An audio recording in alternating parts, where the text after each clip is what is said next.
Mais je voudrais donner la parole à notre président, tout d'abord avec Silver-Henri Cissé, président de Sport et Démocratie. Silver qui nous rejoint ici au pupitre.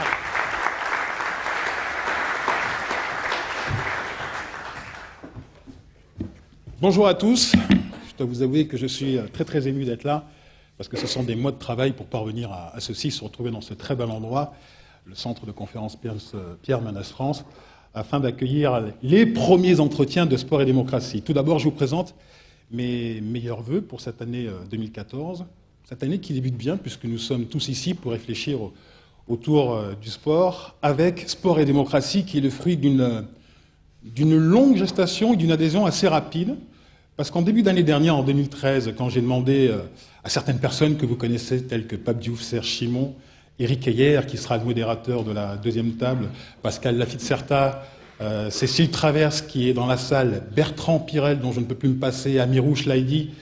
de me rejoindre pour réfléchir autour de thèmes qui sont très importants, les thèmes du sport qui permettent d'améliorer la société, eh bien, ils m'ont tout de suite dit oui, et je les en remercie. Alors, notre think tank est un outil de réflexion parce que nous avons constaté qu'aujourd'hui, le sport n'est plus uniquement et seulement le reflet de la société, mais le sport est aujourd'hui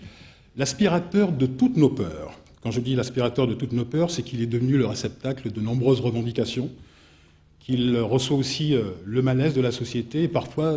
il reçoit des choses dont il n'est même pas responsable. Nous sommes engagés dans cette réflexion parce que le sport est mal perçu. C'est un peu comme si on le regardait à travers un verre dépoli, notamment en matière d'économie, et cela entraîne des incompréhensions et des idées reçues.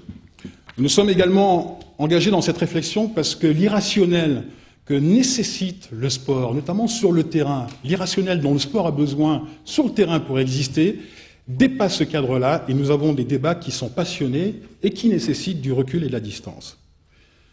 Nous nous sommes aussi engagés dans cette réflexion parce que les membres de Sport et Démocratie ont entendu ici et là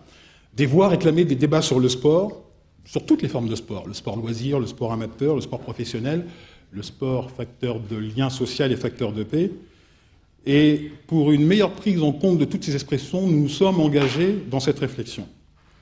Votre présence à tous et la qualité des intervenants ce matin et cet après-midi montre que nous sommes une plateforme d'échange et de partage, mais nous sommes également un instrument de référence qui est un instrument d'action, puisque nous souhaitons que nos propositions soient reprises par les acteurs du sport, comme Denis Massiglia, ici, le président du Comité national olympique français, ou par les hommes politiques, comme Benoît Hamon, que je remercie. Et que je remercie doublement, parce qu'au mois de juin, quand j'ai fait en gros la tournée des popotes pour présenter la philosophie de Sport et Démocratie, lors d'un déjeuner au mois de juin, Benoît m'a tout de suite dit « si tu veux en tout cas organiser des entretiens ici, la porte est ouverte ».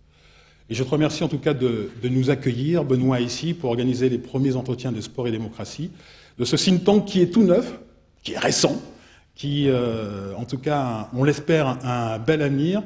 Et quand je vois en tout cas la qualité des personnes réunies ici et la qualité du plateau que nous avons réuni, j'espère qu'il y a de beaux jours qui nous attendent.